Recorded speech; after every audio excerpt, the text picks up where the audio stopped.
Greetings and welcome to SIM-PAC Live, where the rubber meets the road. I'm your host, Geoff Matthews, and tonight is my special guests, Craig Phasey and Garry Harding. They're from EnergyFlex in Australia. Welcome, gentlemen.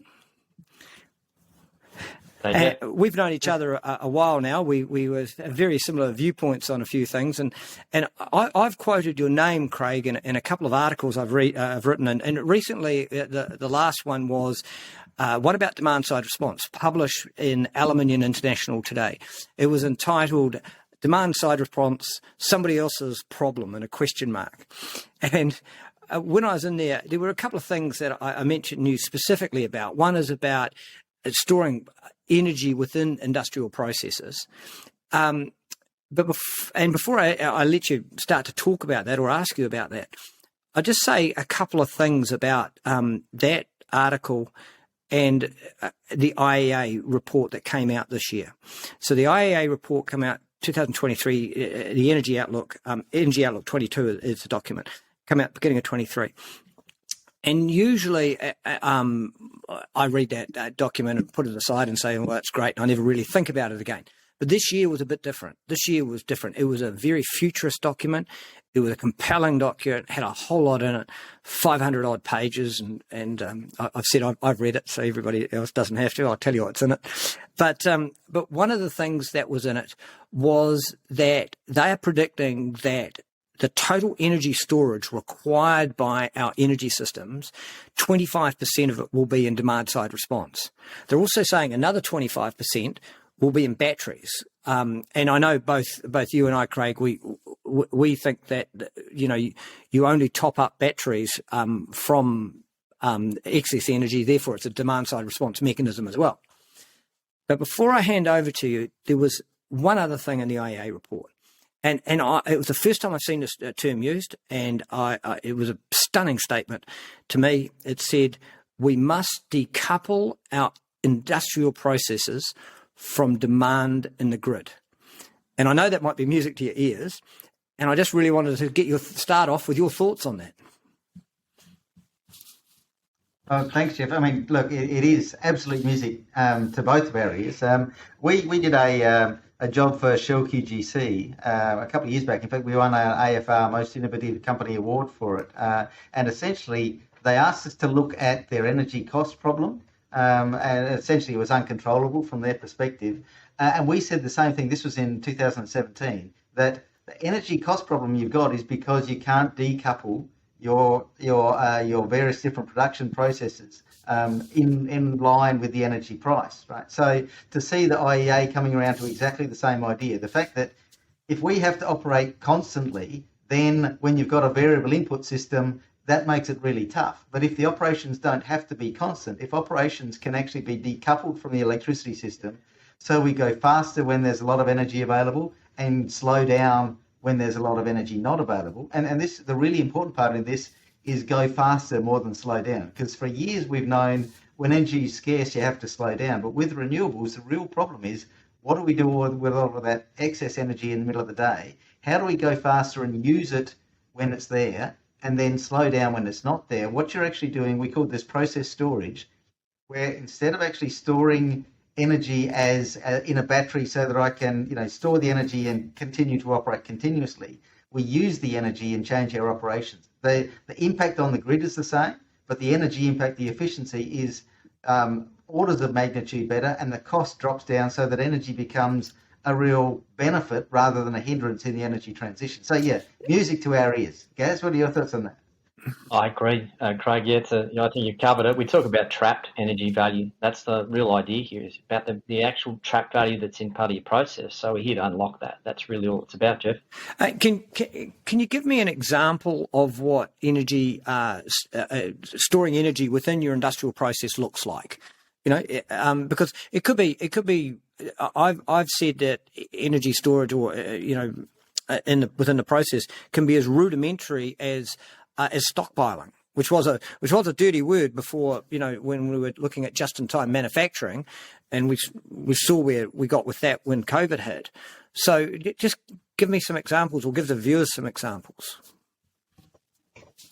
Well, in fact, stockpiling is the perfect example. And look, nothing wrong with just-in-time manufacturing, but what we didn't realise was that the basic assumption for just-in-time manufacturing is that energy is constantly available and cheap. And if energy is constantly available and cheap, then the best way to operate is at your most efficient set point, which is what lean manufacturing did across the board.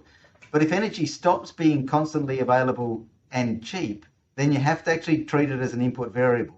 And the best way to treat it as an input variable is via stockpiling. So, one of our favourite examples is an ore crusher, right? Your mine digs up the rock, then they have to take it from big rocks to little rocks down to powder so that they can get the minerals out of it, right? Once the rock's crushed, it stays crushed. So why wouldn't you crush faster when the sun's shining and stop crushing when the sun's not shining, rather than put all of that extra power into a battery, lose a huge amount, have a huge capex cost, just so that you can keep a crusher, which is designed to turn on and off because they get big rocks in them, they get jammed, they have to turn on and off. Why would you, store the energy so that you can run continuously rather than use the machine as it's been designed? So what you're saying is either two storage hoppers, and run your rock crusher faster and store twice as much, or two rock crushers that work faster during when the sun's shining, and you switch them off later. Well, absolutely. The really silly part that we see is essentially, oftentimes the way a mine works is you get the rock comes out of the ground, it gets put onto one stockpile, it goes through the crusher to go into another stockpile, and then goes through a grinder, right? So you're taking it from a stockpile to a stockpile. Why on earth would you do that continuously? Yeah. Well, because when the people invented the machines, they had continuous power from cheap fossil fuels. Yeah. Well, actually, that's not... Well, they did, but remember, lean, basically, when these machines were first built, they all operated at different speeds. Lean came across and said, tune the whole system so that it can operate at one most efficient speed, right?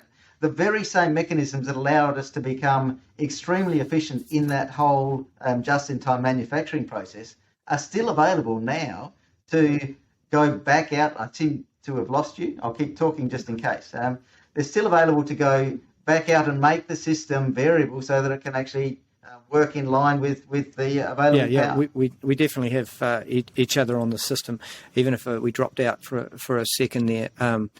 Craig, keep talking. I'll jump in there. Yeah. I'll jump in, Craig. Yeah. It's interesting though. Even really, really hard mining engineers that have been given the question, "What would you do with 3 hours worth of free energy during the day?" take a completely different slant on this, Geoff. They turn around and go, "Well, if I had that, what I would do is, I would go to supplemental crushing. I would do that during the day and have that as a supplemental feed and go really hard during the day. I would do that if I had free energy." That's all we're trying to get, is this thought around the idea that you should go hard when you can during the day and basically wind it off at night. So, and this is trying to not upset the apple cart in the mining operations at the moment. The SAG mills, big investment and those sort of things. Okay, we get it. Let's supplement that idea with variable operations that take advantage of that really cheap energy during the day and give you that supplemental bump that you can get at a mining operation. And you and I, yes, I remember years ago you and I talking about the 3 hours of free power during the day, and it may be 5 or more, and it may be it may be if they're remote and they're building their own plant, they're likely getting 8 at least, maybe more in summer hours, and essentially it's free. It's very low cost anyway. They've got a bit of capital cost, but the issue is that it's got no storage for when the sun goes down, unless they build wind and they've got wind at night. This is the idea around being a scalable and adaptable miner in the future, which is the project we ran with Oz Minerals. The reality was it was a tour of discovery as to whether you could build a mine that was truly scalable and truly variable. And Craig, if you want to talk about the outcomes of that. Yeah, actually, I would say if you go to Oz Minerals and have a look at their Think and Act Differently program, the paper is available. It's called the Scalable and Adaptable Challenge, which is a challenge to say. But the guts of it was that if power isn't constantly available, the highest net present value comes when you actually plan for discontinuous operations. So you set the system up to be able to turn on and turn off as power is available. The good thing is If you're doing this on a daily basis, I'm turning up and turning down on a daily basis. When you do run into an area, like a cyclone comes over and we get 3 weeks of cloud, that happens for us here in Queensland routinely. I've heard you just have blue. If you're actually practicing it and you're turning on and off for 8 hours a day, then you can probably survive for 2 or 3 days without any real problems. If you're continuous, if you're operating continuously and then you get into a wind drought or a solar drought, you're in a lot of trouble, right? So practice to be flexible. It gives you the best net present value, and it's the best energy outcome as well. And what? So EnergyFlex, that is in your name. How are you finding when you're talking, especially some of these old, when you're talking to people, some of these older industries? We know mining, we know smelting. A lot of those industries, they're over 100 years old. So you're talking about, and one of the things I mentioned in a podcast, I mentioned you, Craig, talking about third generation engineering versus first generation engineering. Just take us through that concept, or take the listeners through that concept, because what you said in that makes total sense to me. But I think just take us through that. Well, the thing is that when you're born, the world that you grow up in, it's easy to assume that this is the way things always have been and the way that things always should be, right? Engineers that are no different. The engineers that design the system in the first place have got a set of decisions they can make on different equipment, different ways of operating, a whole range of options that they could choose, right? And for a set of reasons that are probably only visible to them at the time, they make a set of choices and then the system gets built, right? The second generation of engineers come along and they learn something about how the decisions were made and how it operates. But by the time you get to about the third or the fourth generation, you stop learning about the decisions, and what you learn about is how to operate the system as it exists, right? At that point, it's hard to realise that the system could be different. And I know, you said that a guy whose great-great-grandfather was working in an aluminium smelter could quite happily walk into one now. It might be a bit cleaner, right? But it's essentially the same process that he was doing 100 years ago, right? For that sort of industry to come in and say, hey, this can be different, is almost earth-shattering. But what we found, Gaz mentioned miners saying, what if we gave you 3 hours of free power per day, right? What would you do? Right? And we're talking lots of power, 10 megawatts for 3 hours a day. What are you going to do with it, type of thing, right? And it takes a while for the penny to drop. But when the penny does drop, the fact that, make hay while the sun shines. Your grandmother said that. And this is essentially what we're talking about. Use it when it's there, rather than getting someone else to catch it for you, save it for you, just so that you can continue to operate the same as you always have. So to sum that up, the old economic paradigm, and I call it old now, of the most efficient use of capital was operating a machine 24/7, needs to be re-examined in the light that when power is not available, it's going to be very, very expensive.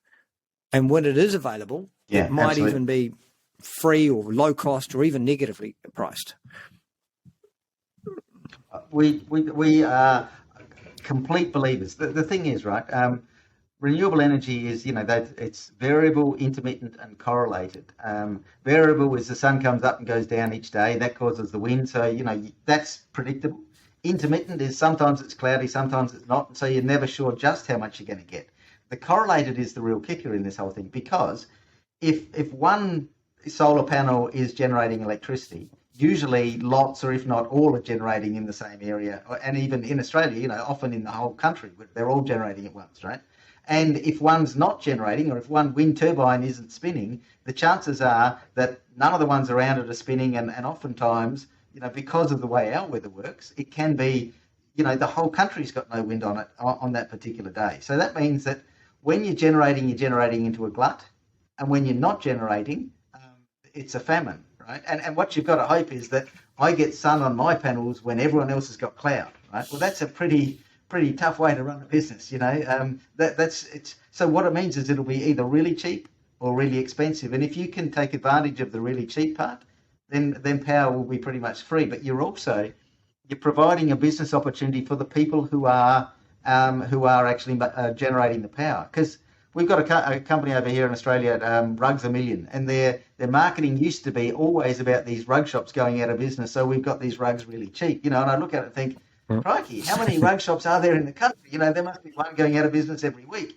And when people talk about, it doesn't matter about the cost of electricity or the cost of, let's say, of storage, because if I get the power for free, then I can afford to do it. But if you're getting the power for free, someone else is going out of business. We need to find a proper use for this so that the people who are generating can stay in business and keep making the power for us. And that's by becoming flexible, using the power when it's available and not using it when it's not. Yeah, for sure. And because going back to the IEA report, 25% of our energy storage is in demand side response. And then they said 25% in batteries, assuming the last 50% is a little bit in frequency response, but the bulk of it will be in pump hydro. Then 25% is going to be really significant. And that means I've just recorded a podcast and I said in it that demand side response will touch the lives of virtually everyone on the planet, because renewable energy will touch the lives of virtually everyone on the planet. And the two go hand in hand, because one's intermittent and the other means, in the crudest sense, you have to switch off, or you're going to be switched off because there's not enough power to run that.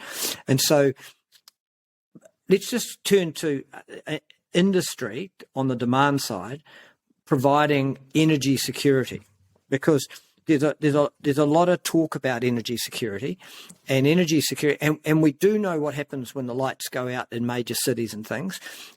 Is generally it's mayhem and rioting and a breakdown of orderly society. And so energy security is important, but it means that industry have a really large, important and responsible role to play, that when there isn't enough energy in the grid, and we're talking here in Europe, it's a deep winter. It's 3 weeks in winter. You've got icy conditions, no wind, no solar. Everyone's freezing. In Australia, it might even be midsummer, where you've got peak energy and people need to keep cool to be able to stay alive, essentially. Just take me through your thoughts on how industry responds to those grid shortages and their responsibility. And this is the decoupling, that even over those longer three-week periods. Take me through your thoughts on that. Well, okay, here, let me show you a little picture. This little jar here. Yeah. Can you see that? That's Beerenberg. This is actually tomato sauce. I wanted it to be strawberry jam, but I couldn't find it. A bottle, right? So the thing about Beerenberg is a company outside of Adelaide, and they make some wonderful produce, right? And the question was, how much strawberry jam do they make in the middle of winter, right? And the answer is none, because there are no strawberries, right? You don't store strawberries so that you can make strawberry jam continuously throughout the year. When you've got a lot of them, you make jam, and when you don't have enough, you don't make any, right? So you're practicing in responding to variable input. Power as a variable input is exactly the same. So industries that need power, and they're going to go through the European winter. They know about the European winter, right? The question is it more cost effective to set up the industry so that it can shut down during winter and then start up again when the power comes back on, or to actually store the power so you can run continuously? And I went to Virginia Beach in the middle of winter over in the States, and Virginia Beach is a huge tourist area. Think Gold Coast, just in Virginia, and in the middle of winter, there are these huge 5-star hotels completely shut down. The reason they're completely shut down is because no one goes there in winter. Right? They're already being flexible. The hotel doesn't. They don't keep operating continuously and trying to drag people in who won't go. They understand I've got a tourist season. Ski resorts do exactly the same thing. The ski resort runs when the snow's there and doesn't run when it's not. So industry can operate the same. It's just they've got to change their mindset and understand, if energy is not constantly available, how do I change my operations to make sure that I can continue to work? And are you seeing this? And are you seeing this with the people that you're talking to on the ground in Australia? Are you seeing this change? That industry starting to recognise this, and even starting to recognise the economic opportunities of energy flexibility? We are, but it's hard, and it's look, you're up against 100, 130 years of training that this is the way it should be. But the discussions are promising. Gaz, can you sort of what do you think? I think attitudes are changing. Yeah, absolutely. Look, from the customer-facing perspective, I think what we're doing is really selling the message that it's like solar, off-grid homeowners in Australia. They're doing exactly what we're asking industry to think about, which is go hard during the day, power up all your batteries, and then be very frugal at night so you can get through. So if you're off the grid, you've got to be variable. That's exactly the message we're selling to industry, which is really starting to take hold here, because ARENA, our renewables energy agency here in Australia, has started to wake up and actually fund demand-side activities in industry. This whole idea that we've got enough energy, now we need to understand how to actually use it. So they're rolling out programs that are touching on the cold chain, cold retail space, supermarkets, and so forth, where they're starting to really push the idea that stored energy inside the refrigeration environment is extremely valuable for the grid, and it's again easily controlled because it's a slow-moving temperature differential that we're talking about here. Wind it up, wind it down a couple of degrees, prepare for the times where we need to come off the grid, prepare all your cold storage and so forth, and start to become variable, and rewarding them for doing that. So that's a good example of where it's starting to be proliferated through this distributed network of cold chain logistics suppliers. It's a really big distributed area, and they're saying, please be flexible and we'll reward you for it. So getting into mainstream communities is where we're really starting to see some interest at the council level, where councils are starting to say, we've not only got an energy cost issue, we've got a carbon problem that's looming. We've got this noose around our neck that says I've got a 2030 goal that I need to achieve and I don't know how to get there. So what we're saying is take your community assets and start to think about being flexible about your pools and thinking about how they're operating around that whole cadence of available renewables. And they're thinking this may be a way that we can actually co-opt the whole community to start thinking about how they use it at home and how they can affect their whole emissions footprint to really offset their problem that's looming at them large in the future. So the message is getting out there, Geoff. I must say the big emitters, the aluminium smelters, as you know, it's a hard conversation, but everybody's starting to wake up. And I think that they're starting to see that there's value to be had in not only the idea of being, energy efficient or certainly energy cost benefits. The carbon side of it's massive, let's face it. And companies are looking at us to say, can we use this to help people offset their energy costs at home? Certainly from our perspective, it's something that employers are starting to worry about their energy footprint as it pertains to their employees. So they're saying, how do we help them get better at home? So it's proliferating right through the ranks in some respects, and we're really hopeful to see it keep happening. Now, one thing you just touched on there, and this is the last point we'll talk about, because I know for a while you've talked about energy value proposition.